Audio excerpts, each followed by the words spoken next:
Hello and welcome to another out of spec video. You join me back on my driveway. It's actually like 6 a.m. in the morning. It's kind of chilly, but I wanted to introduce myself because we have noticed in the section comment below that there's a lot of people like, who is this lady? So I would like to introduce myself. My name is Jennifer. I actually live in California. I work as a collision blueprinter advisor. I work in the automotive industry for almost 9 years. Before I was working at a collision shop that it was mostly for American and Japanese cars, and since 2020 I've been working at this collision place, high-end shop for Audi, BMW, Tesla, and recently we actually just got certified with Volvo. So that's pretty much about me. I started just like you guys watching this channel because it's great content, and then Kyle reached to me, hey, like, do you want to make videos for us, because it would be good to have like the female feedback on this industry that is mostly dominated by guys. So that's basically what I'm doing right now, and I hope you guys like my touch, of course. So behind me, of course, the beast, but behind me you have my Taycan, which I love. But I mean, there is feedback, good, bad, and this is what this video is about. I'll tell you what is it to own this car. I've had it for almost 10 months, and there's no perfection in the world, so I'll give you all the good and all the bad. Ready? Let's go.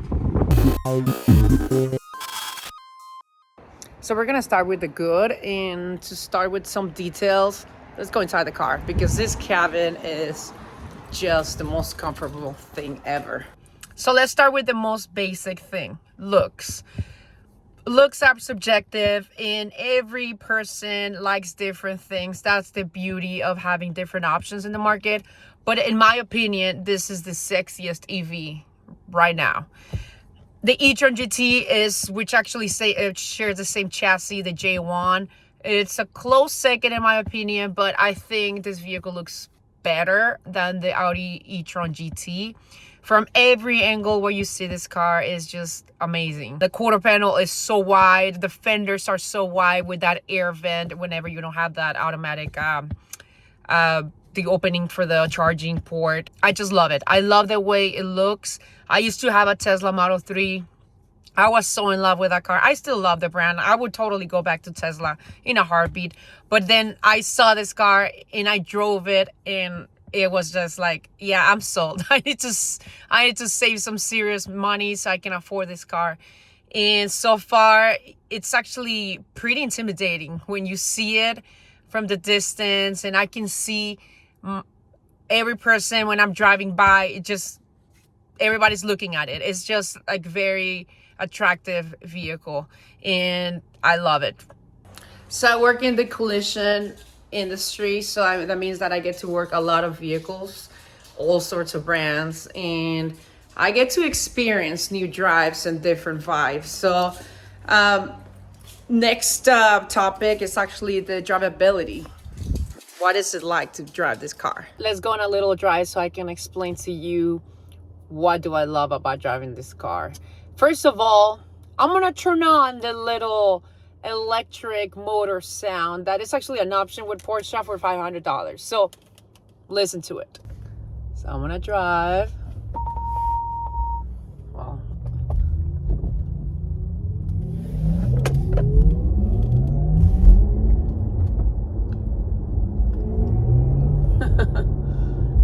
so some people don't like that, and you can turn it off. So I'm gonna turn it off right now.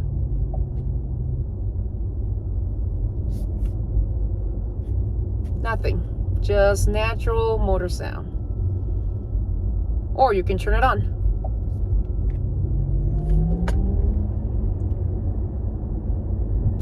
So the beauty of Porsche, as you know, because you guys are watching our videos and it's all about automotive industry and how vehicles are different, the drivetrain, the motors, the engines, in the case of petrol engine vehicles. Porsches are known for the way they handle, especially on corners when you're driving on curvy roads. These vehicles are fun.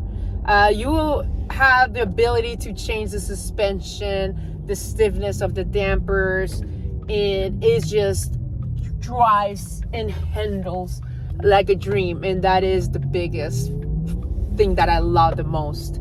The beauty of this vehicle also comes in comfort. You can go either super sporty or go on a comfortable ride where you don't feel nothing and you just driving on a cloud or something. And that is a known thing for German vehicles. Mercedes-Benz, Audis, Porsches, BMWs not so much. BMWs are more sporty, but if you were to buy an X7 or something more focused for people that love more comfortable ride for their family, you could probably experience that. But I mean, that is the biggest thing about buying a German vehicle, the way they drive.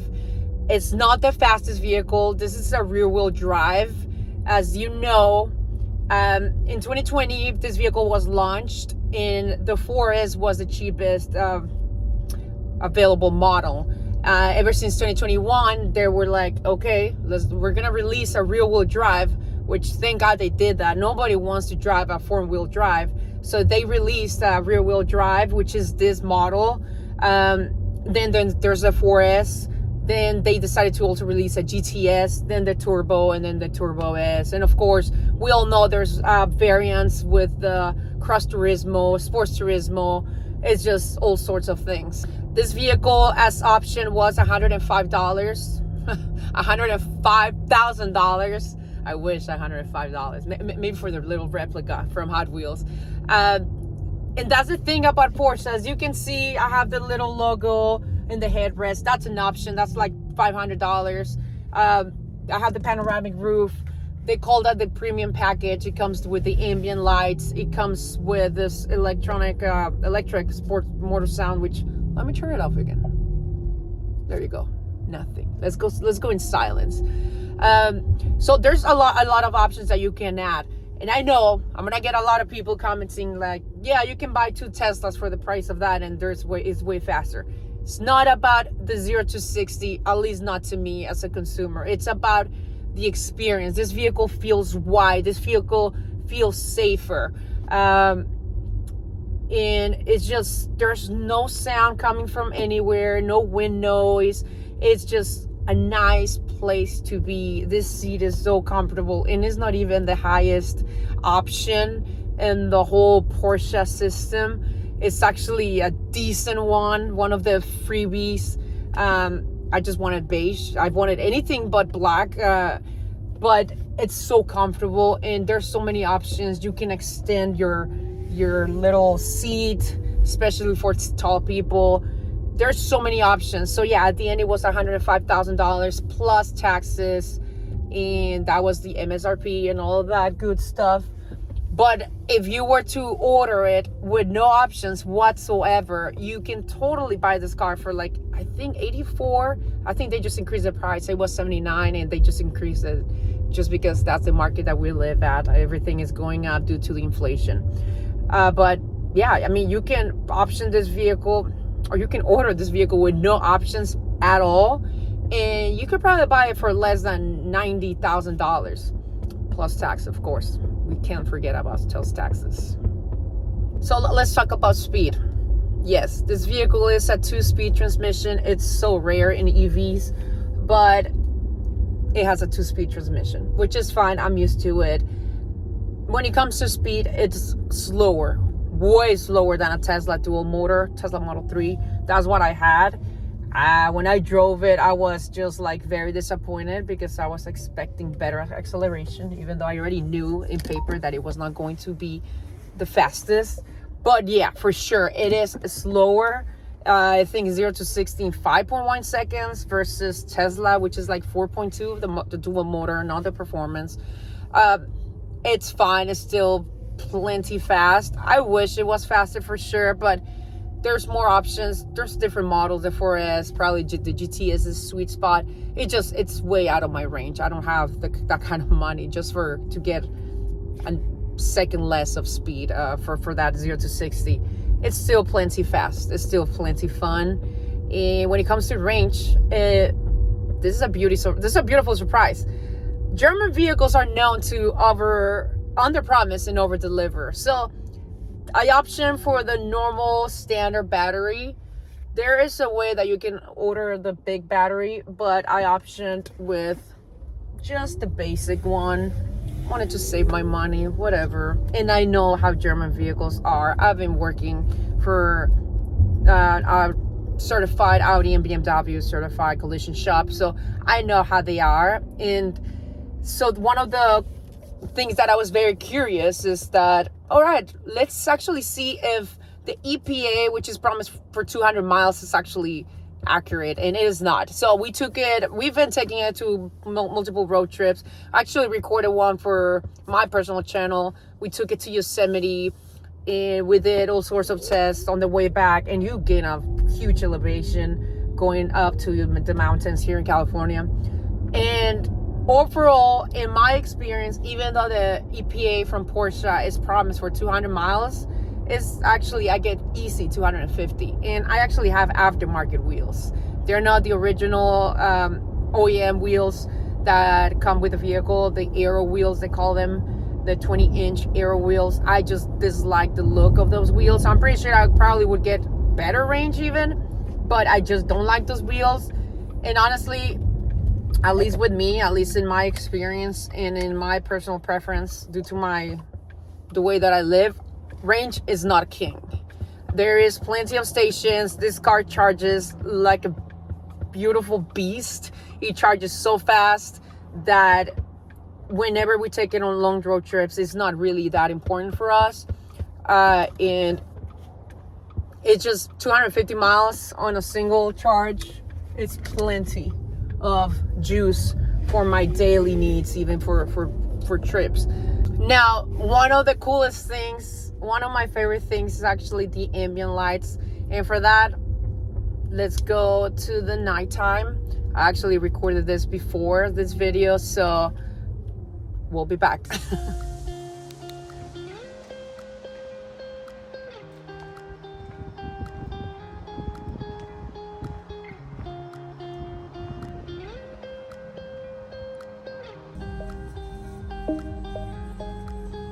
So by far my favorite feature in this car are the lights, for sure. As you saw, there's puddle lights everywhere. Well, not puddle lights, but just spotlights. And there is actual puddle lights in every door under the trim panel. And then there is ambient lights. So the ambient lights are very, very cool, and I'll show you why. So for instance, you see that the light is white, but as soon as you close it, it actually goes back to the color that the vehicle has right now configured, which is in this case red. All right, let's just close all the doors and I'll show you from the inside. And yeah, the same thing here, puddle lights. So yeah, as you see, I close the door and it goes back to the ambient lights. So let me go to the driver's seat. So it's white. You close it, it goes to red. You open it, it goes to white. It's amazing. I love it. One of the coolest features with the ambient lights, besides that they are literally everywhere. They're in the back seats. They are on the lower area by where your feet rest, and right here in the storage area. There is lights everywhere. They're incredible, right? So when you link, instead of using CarPlay, if you link your music service to the car, the ambient lights actually change to the color of the cover, meaning that right now it's showing white right here on the cup holders because that cover is white. But if we change the song, you'll see what happens. And now it went to pink. Why? Because the cover is pink. We skip the song. Now it went to red. We skip the song. And it went to yellow. So you get the point. It's pretty amazing. Now I should go to blue. Let's go. It's pretty amazing. As you can see, because I don't have the colored icons, I still don't have the update. We should be getting, I think, next, in like 2 weeks, I have the appointment with Porsche to get the update. So right here in media, I'm actually gonna see Spotify, which is amazing because I really don't use Apple Music. I'm just using it right now because I just found out that I can do this with the lights. So now let's see it from the perspective of the back seat. Again, it goes to white on this side. This entire side goes white because we open the door. If we close it, it goes to blue. And same thing there. So there's ambient lights everywhere. It's pretty amazing from this view on the back seat. And I just truly love it. I think all cars should have ambient lights. And whenever I get rid of this vehicle, I'm so gonna miss that. So this Taycan is completely black, obviously, but the roof is all glass. So if you approach from above, you see everything, which is crazy because you would never think that from this angle.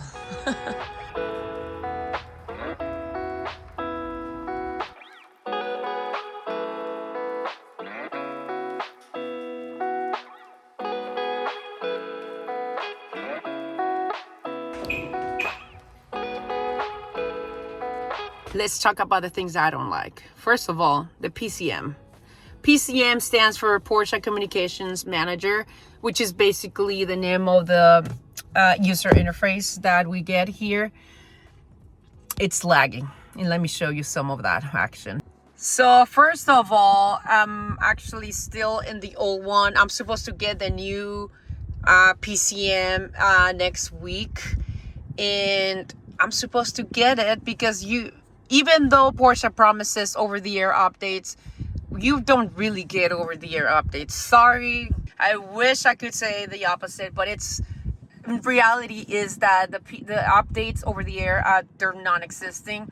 Yeah, you do get like some navigation updates here and there, but honestly, they're basically non-existing. That's one of the things that I really don't like. Prime example is that I actually need to go to the dealership so they can do the update, and they actually told me that it's gonna take like 2 or 3 days so they can update the entire computer to the new software, which is actually in theory gonna make it more snappy, better, faster, stronger. I don't know, I guess we'll have to come back to that, and probably we'll have to make a revision video. I don't know what to expect. My opinion right now, my review is based on what I've been experiencing for the last 9-10 months. And so far, this is it. Let's go back to the PCM. This is the PCM. You're gonna see a lot of delays. So for instance, if we go to navigation, that actually was pretty fast. But usually if you try to zoom in, it just takes longer. And prime example right now, look at the position of my fingers. It's just so uncomfortable to zoom in. So I end up using different methods so I can zoom in. You can also use this little trackpad, which is so weird and awkward. I don't like it. It's just not the greatest thing in the world. Yeah, you can use it, but I've never used it because it just doesn't feel good. This little screen right here, it's terrible. Yes, if it gives you, it's like a taptic, like, you know, the new iPhones and Apple devices. It gives you some feedback whenever you hard press, which is fine, but it's terrible. I wish this was just buttons. You get some shortcuts and all of that, but I wish you could customize this. Prime example about the whole thing of not really getting a nice UI or just getting an old school user interface. You can't customize anything, which is unfortunate because this could be a really nice thing to have if you were able to customize it and make it more adaptive to your lifestyle, I guess. So if we go to any setting and whatnot, it's just like so terrible slow. It's actually responding pretty well right now for some reason, because of course it needs to make me look bad. But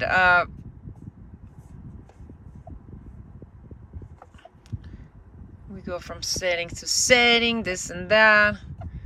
It's just, I wish it was like a bigger screen and not really all encrusted into the dashboard, because this right here, it makes it really not accessible. I wish this was not here so I could actually use my entire hand so I can make some motions and stuff. So this screen, the cluster, it's pretty nice. It's really lovely. You can customize this one. Not that much, but I mean, at least you can customize it. One of the things that I really like is to do the extended map with satellite. I don't use it that much, but it just looks glorious. It uses Google Maps and it just looks beautiful. This is a beautiful screen. I wish we would be able to make more changes. I wish I could remove my odometer. I don't need to see that. I don't care. I wish I could see the percentage instead of that. But whatever. It's just, it is what it is. One of the cool things is that the 360. So I did option for the 360. It is amazing. All cars should have this. I just wish that it would remember the way that I want my cameras. Like for instance, I don't really like that view. I like this one. I'm sorry, that's not it. So there's one that is super wide and I don't like that one. It makes me feel very unsafe. Oh, there you go, that one. So I prefer that one instead of the wide one. But it doesn't remember what I want. It always resets back again. But it's pretty lovely. You get to see the front bumper and the side. The mirrors are actually under the cameras are under the mirror assembly. So this is nice.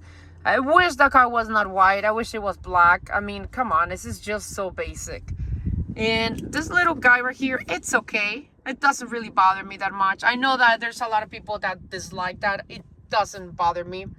The steering wheel, this is the basic steering wheel. You can option for so many ways, but I actually had to buy this cover, which is, it's not even fitting that well, but it's just like, it makes it thicker. I kind of like it more than the original steering wheel. It's like not, it's very, very, very slim. Look at that. It's just not the greatest thing. And then you have more options there for the lights, which is fine. You have your controls for the little cruise control and your floating options to move the maps and whatnot. The suspension menu. You do get CarPlay, wireless CarPlay, so that's really awesome. I love it. But that's pretty much it. It's really not the great system at all. So another negative thing about this is that whenever you make your changes, like for instance, I like to drive this vehicle in sport mode, but I want the regen back, or like always on. It doesn't remember that. Like if I put the vehicle in sport mode with the regen on and I turn off the vehicle and I come back, it all goes back to reset, and it goes back to the normal way that it had it. So every time I start to drive, I need to reset everything and do it back again. It's just not the way it should be, but that's how legacy OEMs are. I actually do love the one pedal drive experience that you get with other manufacturers like Polestar and Tesla, but that is non-existing here. You still always need to press the brake pedal, which is kind of annoying, but Porsche wants you to have that experience, like the normal experience of driving an internal combustion engine in the Taycan. So you can turn on that regen on, but you still need to press the brake pedal, which is, again, annoying, especially when you've been driving in stop and go traffic. Let's talk about customer service, and this is where Porsche shine. I've never owned a six-figure car. I've always owned more modest vehicles, but I've been working hard and I've been saving my money. So I'm not used to this kind of VIP treatment where the dealership offers you to go to either your house or your workplace, take a loaner with them, swap vehicles, they take care of everything. And it's just a whole different experience. Customer service, it's great. I have no complaints at all. What I have a complaint on is that I've been needing customer service a lot. Like when I got this vehicle, the PCM wouldn't work. Like it would stay black or it would reset the whole time. It was just inconsistent. So I had to request help. I've been having a lot of recalls for software, for some airbag wiring with the seat actually, and I've been having a lot of recalls. And again, that story about the new software that I actually need to take the car to Porsche And it's just kind of annoying that I wish I wouldn't need to do that. It's just software. Other vehicle makers are able to update software over the air. How come we're not able to do that? In theory, with this new UI or this new software, we're supposed to get better over the air updates, but that's just in theory. We won't know until we actually test it. Obviously, this vehicle, when you buy it, you get 3 years of free charging through Electrify America, which is it's plug and charge, which is awesome. You just show up to the Electrify America station. You make sure that the settings are in direct charging. You plug it in, less than a minute, it's connected. The app, it's pretty nice. It's so nice. And I'm surprised because when I got the vehicle, the Porsche app was terrible.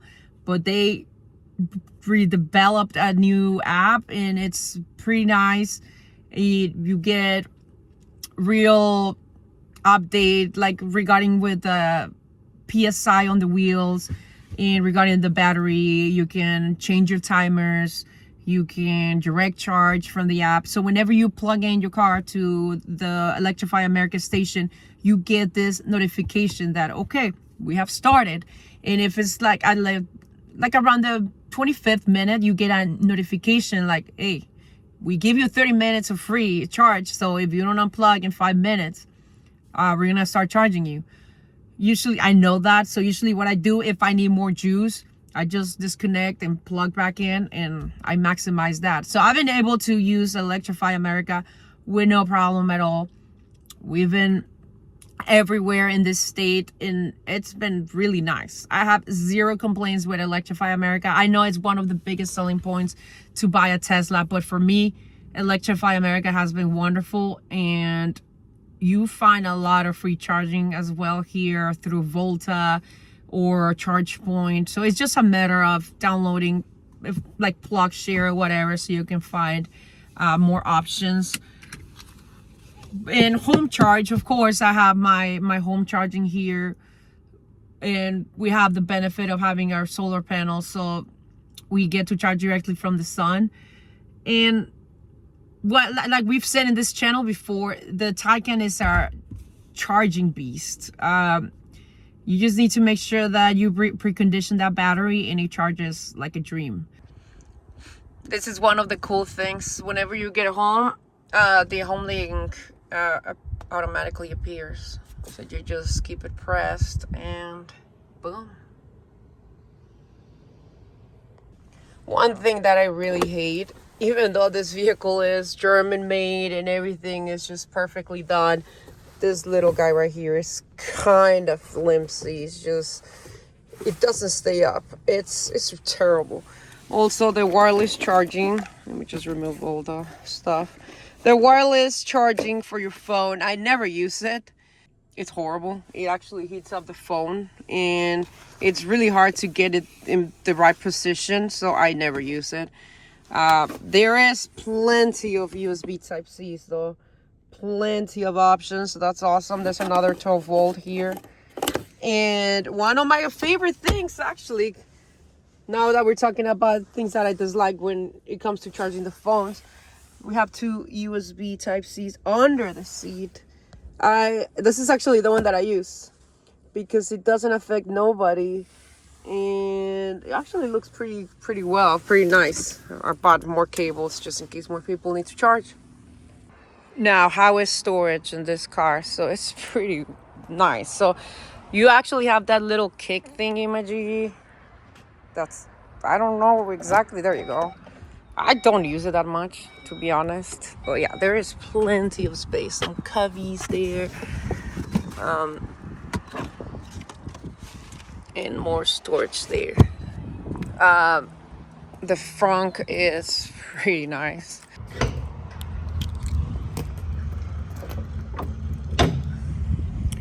And the front is pretty sweet, actually. It's pretty deep. You get your... I don't know where my air compressor... Oh, there you go. There is plenty of space here. But I'm missing something. I just don't know what. We just replaced the window because somebody broke my window. I'll put a photo there so you can cry for me. And I guess the technician kept something. It's okay. I work at that place, so I'll just ask them for my stuff back.